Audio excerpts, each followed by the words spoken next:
മുള്ളിലാകെ വിങ്ങലുമായി അങ്ങയിൽ വന്നിടാം. തിങ്കളെ അങ്ങയിൽ വന്നാൽ തങ്ങളെ അരികത്തെന്നെയും ചേർക്കില്ലേ.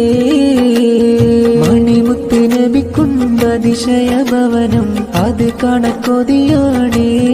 കൽബിൽ കൊതിയുണ്ട് പോലെ വിധിയുണ്ടു എന്നിൽ ഉണർകു സുബ്ഹാനേ. മണിമുത്ത് നബിയെ പവിഴപ്പുനിധിയെ പകതാരിലാശയുമാ നൂറിൻ കൊമ്പയും കണ്ട് കൺകൊളിരേകാൻ കനിഞ്ഞിടുയാ സുബ്ഹാൻ. അൽബകം എമ്പി തീരത്തും നടയാൻ പ്രണയവും അങ്ങോടാ. ഹുബി കഥനങ്ങൾ കേൾക്ക് അവിടമിൽ ചേർക്ക് വിളിക്കില്ലയാലൂരേ. Download ShareChat.